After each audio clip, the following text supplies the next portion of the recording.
আসসালামু আলাইকুম রহমতুল্লাহ। কেমন আছো সবাই? আশা করতেছি সবাই অনেক ভালো আছো। তো আজকে আমরা আলোচনা করব ব্যাপন ও নিঃসরণ নিয়ে। এই ব্যাপন কাকে বলে বা নিঃসরণ কাকে বলে, এইখান থেকে আমাদের বোর্ড প্রশ্নগুলো কিভাবে হয় বা কিভাবে আসে, কোন বিষয়ের দিকে লক্ষ্য রাখলে এই উত্তরগুলো করতে আমার সহজ হবে, পুরা বিষয়টা আজকে আমরা আলোচনা করার চেষ্টা করব। আশা করতেছি নতুন কিছু শিখতে পারবা। তো দেখো, প্রথমে আসি যে ব্যাপনটা আসলে কি বা ব্যাপনটা কাকে বলে। কি বললাম? ব্যাপন। ব্যাপন, দেখো, তুমি যখনই কোনো একটা জিনিস পড়বা, সেই টপিকটা পড়ার সময় একটা গল্পের সঙ্গে রিলেটেডভাবে পড়ার চেষ্টা করবা, তাহলে জিনিসটা মনে রাখতে তোমার সহজ হবে। তোমার একটা ছোট্ট একটা উদাহরণ দিয়ে একটা গল্পের মাধ্যমে তোমাকে বোঝানোর চেষ্টা করি। দেখো, ধরে নাও তোমার বাড়িতে একটা অনুষ্ঠান হচ্ছে। ঠিক হচ্ছে, একটা অনুষ্ঠান হচ্ছে, যে অনুষ্ঠান করার জন্য তুমি কি করছো, সুন্দর এখানে বিরিয়ানি রান্না করতেছো। বিরিয়ানি, বুঝছো? বিরিয়ানি রান্না করতেছো।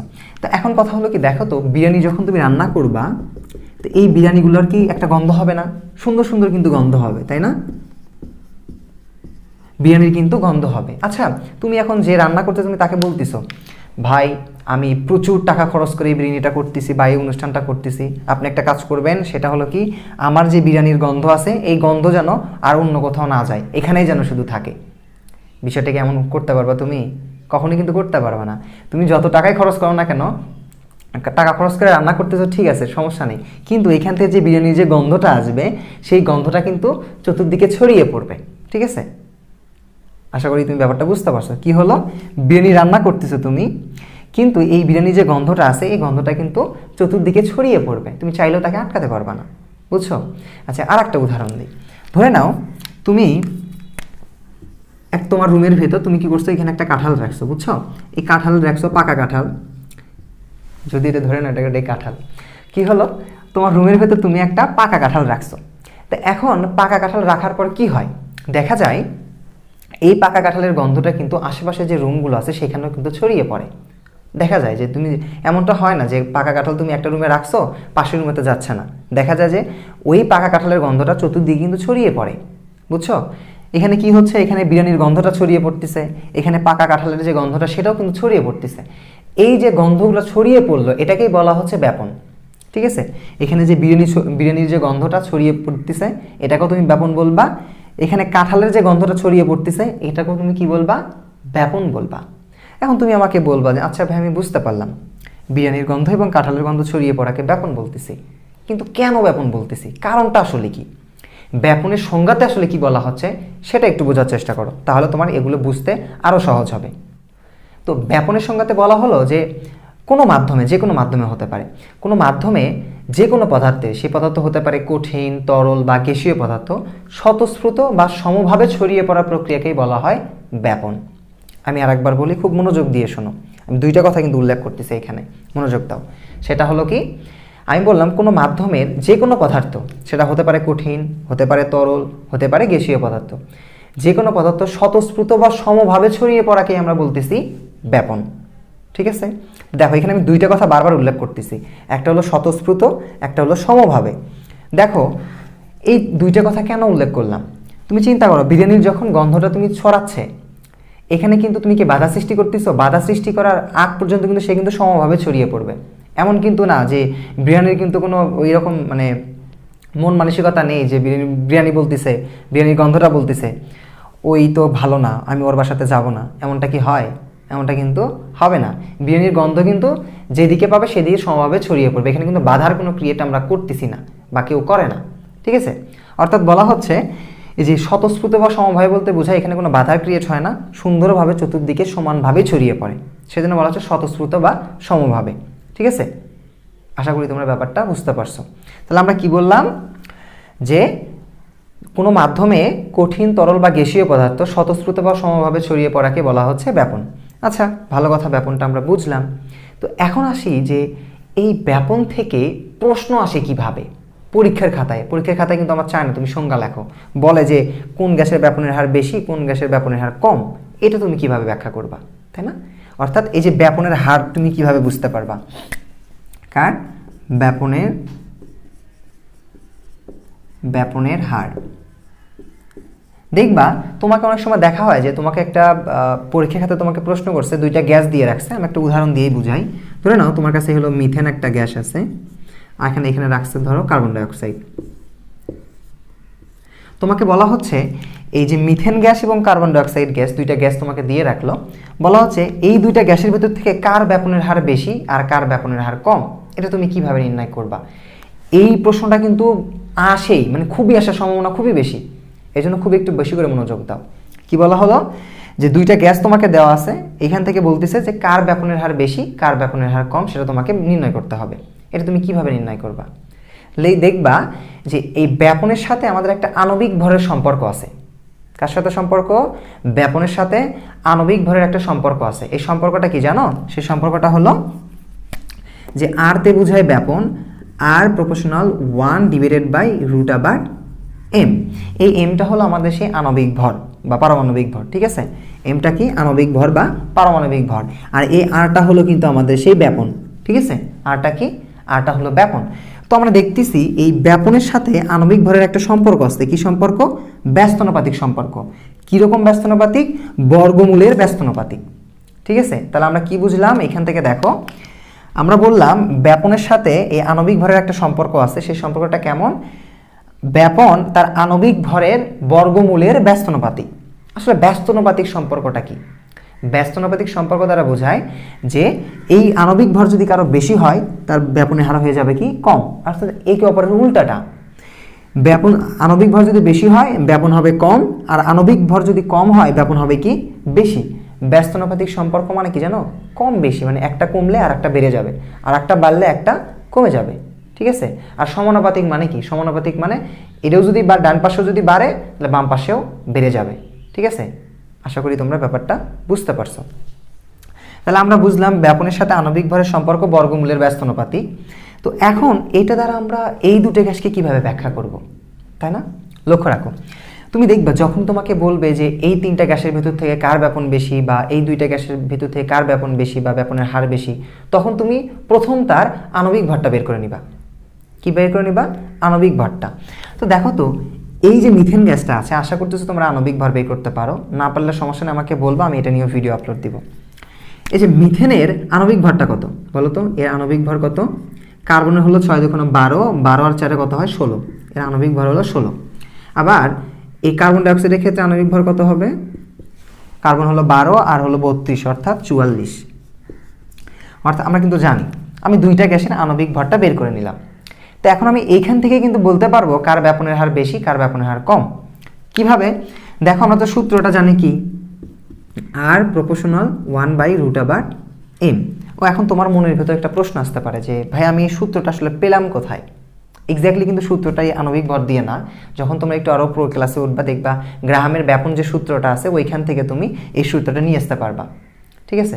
তোমাদের যদি মনে কোনো প্রশ্ন জাগে যে এটা কিভাবে আসলো, কেন আসলো, আমাকে একটু কমেন্ট বক্সে জানাবা। আমি সময় হলে তোমাকে এটা নিয়েও একটা আলাদাভাবে ক্লাস আপলোড দেবো, কোনো সমস্যা নেই। জাস্ট এতটুকু মনে রাখো। তাহলে কি বলছিলাম? যার আণবিক ভর বেশি তার ব্যাপনের হার কম, আর যার আণবিক ভর কম তার ব্যাপনের হার কি হবে? বেশি। তুমি দেখো এই দুইটা গ্যাসের ভিতর থেকে এর আণবিক ভর কিন্তু কত? মিথেনের আণবিক ভর কিন্তু কম, আর কার্বন ডাইঅক্সাইডের আণবিক ভর কিন্তু বেশি, তাই না? আমরা কি বললাম? যার আণবিক ভর কম হবে তার ব্যাপন কি হবে? তার ব্যাপন কিন্তু বেশি হবে, অর্থাৎ তার ব্যাপন কিন্তু বেশি হবে, বুঝছো? আর এর কিন্তু আণবিক ভরটাই বেশি, তাহলে ব্যাপন কি হবে? এর ব্যাপন কিন্তু কম হবে, ব্যাপন কম হবে। তাহলে এটা আমরা কিভাবে বুঝলাম? এই সম্পর্ক থেকে বুঝতে পারলাম, কারণ যে ব্যাপনের সাথে আণবিক ভর সম্পর্ক বর্গমূলের ব্যস্তানুপাতিক, ঠিক আছে? আমি আবারও বলতেছি, যখন তোমার এরকম দুইটা গ্যাস দিয়ে বলবে কার ব্যাপনের হার বেশি কার ব্যাপনের হার কম, তুমি মনে রাখবা তোমাকে এখান থেকে প্রথমে তুমি তার আণবিক ভরটা বের করে নিবা। যেমন দেখো, আমি এখানে আণবিক ভর বের করছি, মিথেনের আণবিক ভর বের করছি 16, কার্বন ডাইঅক্সাইডের আণবিক বের করলাম কত? 44। তখন তুমি দেখবা এই দুইটা বা তিনটাও থাকতে পারে, সমস্যা নেই, যতগুলোই থাকুক না কেন, তারপর ভেতর থেকে তুমি দেখবা কার ব্যাপন সব থেকে কম। দেখো এই দুইটার ভিতর থেকে এখানে 44, এখানে হলো 16, এখানে কিন্তু 16টা কিন্তু কম বা ছোট। সেজন্য আমি কি বললাম? যার আণবিক ভরটা কম তার ব্যাপন কি হবে? বেশি। আর যার আণবিক ভরটাই বেশি তার ব্যাপন কি হবে? কম, ঠিক আছে? আশা করতেছি তোমরা এই কার ব্যাপন বেশি কার ব্যাপন কম, মানে বেশি কম, এটা তুমি বুঝতে পারছো। এখন তোমার উদ্দেশ্যে একটা প্রশ্ন দিয়ে দেই, তুমি একটু আমাকে কমেন্ট বক্সে জানাবা। ধরে নাও তোমার এখানে একটা হাইড্রোজেন গ্যাস আছে, এখানে ধরে নাও অ্যামোনিয়া আছে, NH3 আছে, এবং এখানে আছে কার্বন ডাইঅক্সাইড। তোমাকে বলা হচ্ছে এই তিনটা গ্যাসের ভিতর থেকে কার ব্যাপন বেশি হবে আর কার ব্যাপন কম হবে সেটা একটু আমাকে কমেন্ট বক্সে জানাবা। আমি তোমাদের সঠিক কমেন্টের উত্তরে অপেক্ষায় থাকলাম। অর্থাৎ হাইড্রোজেন, অ্যামোনিয়া এবং কার্বন ডাইঅক্সাইড এই তিনটার ভিতর থেকে কার ব্যাপন বেশি হবে কার ব্যাপন কম হবে সেটা একটু আমাকে কমেন্ট বক্সে জানাবা।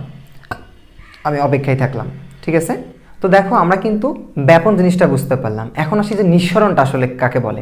অনেক সময় কিন্তু আমরা ব্যাপন আর নিঃসরণকে একদম গুলিয়ে ফেলি, তাই না? বিষয়টা গুলিয়ে ফেলার মতো নয়।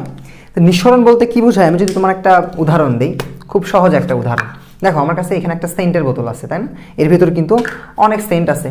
তো এখন বলো সেন্টটা কি বার হচ্ছে? সেন্টটা কিন্তু বার হওয়ার হচ্ছে না। তো বার কখন হবে? যখন আমি এখানে কি করব, চাপ প্রয়োগ করবো। এই দেখো চাপ প্রয়োগ করলাম, সেন্ট বের হয়ে যাচ্ছে না? দেখো চাপ প্রয়োগ করতেছে, যে সেন্ট বের হয়ে যাচ্ছে। তো এখন কথা হলো কি, এই যে দেখো চাপ প্রয়োগ করার সঙ্গে সঙ্গে যে সেন্টটা বের হয়ে যাচ্ছে না, এটাকে বলা হচ্ছে নিঃসরণ। কি বলা হচ্ছে? নিঃসরণ। তা আসলে নিঃসরণের সংজ্ঞাটা কি, তাই না? আমি তো বললাম যে এইরকম গ্যাসটা বের হয়ে যাচ্ছে বা তুমি সেন্টটা বের করে দিচ্ছ, এটাকে তুমি নিঃসরণ বলতেছো। কিন্তু তোমার মনের মধ্যে তো প্রশ্ন আসবে যে ভাই এটাকে আমি নিঃসরণ কেন বলতেছি, নিঃসরণের সংজ্ঞাটা আসলে কি, তাই না? একটু মনোযোগ দিয়ে শোনো।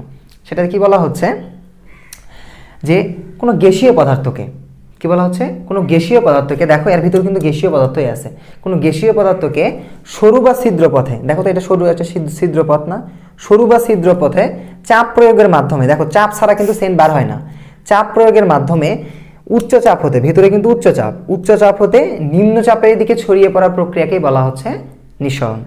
আমি আবার বলতেছি, দেখো কি বলা হচ্ছে, কোনো গ্যাসীয় পদার্থকে চাপ প্রয়োগের মাধ্যমে সরু বা ছিদ্র পথে উচ্চ চাপ হতে নিম্ন চাপের দিকে ছড়িয়ে পড়া প্রক্রিয়াকে কি বলা হচ্ছে? নিঃসরণ। খুবই মনোযোগ দাও, কারণ দেখো দুইটা জিনিসের কথা বলতেছি, উচ্চ চাপ থেকে নিম্ন চাপের দিকে। কেন এই কথা বললাম? কারণ দেখো সেন্টের বোতলের ভিতরে যে এটা আছে, যে সেন্টগুলো আছে, এই গ্যাসটা যে আছে, এখানে কিন্তু অনেক চাপ আছে। নর্মাল যে আমাদের পরিবেশের যে চাপ, এর তুলনায় কিন্তু বেশি আছে। এই জন্য কিন্তু আমরা বলতেছি যে উচ্চ চাপ হতে নিম্ন চাপের দিকে। এই যে সরু বা ছিদ্র পথের কথা বলার পর কিন্তু বললাম যে চাপ প্রয়োগের মাধ্যমে। কেন এই কথা বললাম? তুমি যতই সেন্টের বোতল বাইরে রাখো না কেন, সেন্ট কিন্তু বার হবে না যতক্ষণ পর্যন্ত না তুমি কি করছো, চাপ প্রয়োগ করতেছো, ঠিক আছে? এই জন্য আমরা কি বললাম, আমি সংজ্ঞাটা আরেকবার বলতেছি, মনোযোগ দিয়ে শোনো।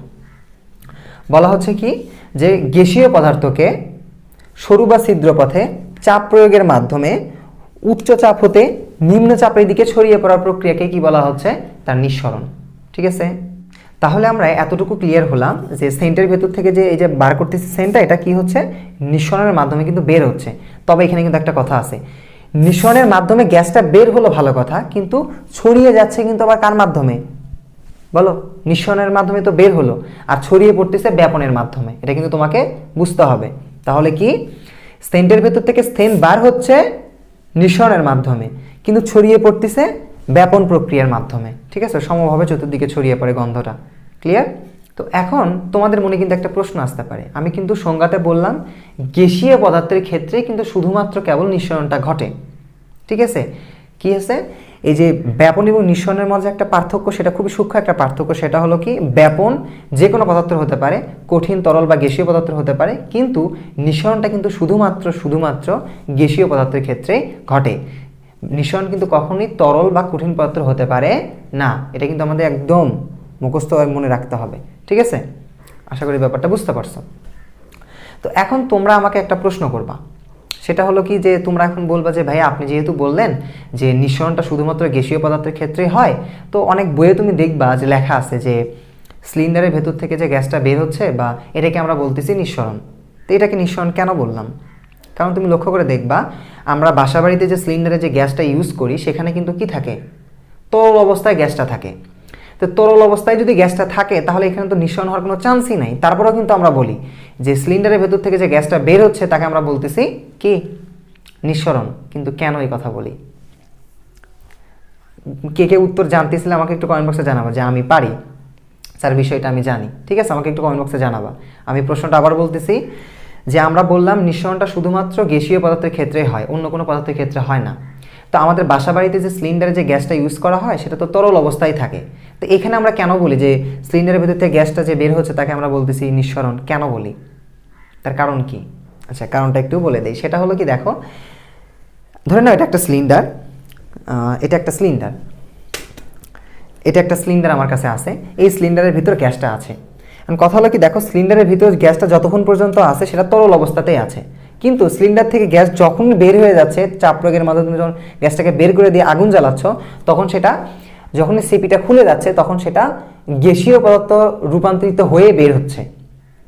কি হয়, সিলিন্ডারের ভিতরে ছিল তরল, কিন্তু যখনই সেটা তার ছিদ্রপথ দিয়ে বের হচ্ছে তখন সেটা গ্যাসীয় পদার্থ রূপান্তরিত হয়ে বের হয়। ঠিক আছে, এই জন্য কিন্তু আমরা বলি ওটাকে কি, নিঃসরণ ঘটতেছে। আদারওয়াইজ যদি গ্যাসে রূপান্তরিত হতে না পারতো তাহলে কিন্তু এখানে নিঃসরণ কথাটা আমরা মোটেও বলতে পারতাম না। আশা করি তোমরা পুরো বিষয়টা বুঝতে পারছো।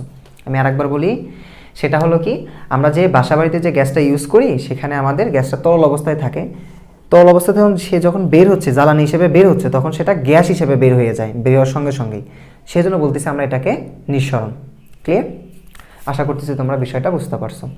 তো এটাই ছিল আজকে আমাদের ক্লাস। আর তোমাদের কাছে একটা রিকোয়েস্ট, সেটা হলো কি, তোমরা কিন্তু জানো যে আমরা চেষ্টা করতেছি যে তোমাদের যারা 2022 এবং 23 সালে পরীক্ষার্থীরা আছো এবং যারা ক্লাস 9-10-এ উঠছো, তাদের কথা চিন্তা করেই কিন্তু আমরা একদম ফুল ফ্রিতে একটা কোর্স লঞ্চ করেছি। তোমাদের যে বইটা আছে, পুরো বই প্রথম থেকে শেষ পর্যন্ত ধারাবাহিকভাবে আমরা ক্লাস আপলোড দেব। আশা করতেছি তোমাদের উপকারে আসবে। তোমরা একটা কাজ করবা, আজকে যে ক্লাসটা হলো এই ক্লাসটা তোমরা নোট ডাউন করবা, নোট ডাউন করার পর আমাদের গ্রুপে তোমরা একটু পোস্ট করবা। আমরা তোমাদের গ্রুপের পোস্ট করার ফলে যেটা হবে, তোমাদের এই নোট থেকে অনেকে উপকৃত হবে আশা করছি। তো ভালো থাকো, সুস্থ থাকো, দেখা হবে নেক্সট ক্লাসে। আসসালামু আলাইকুম।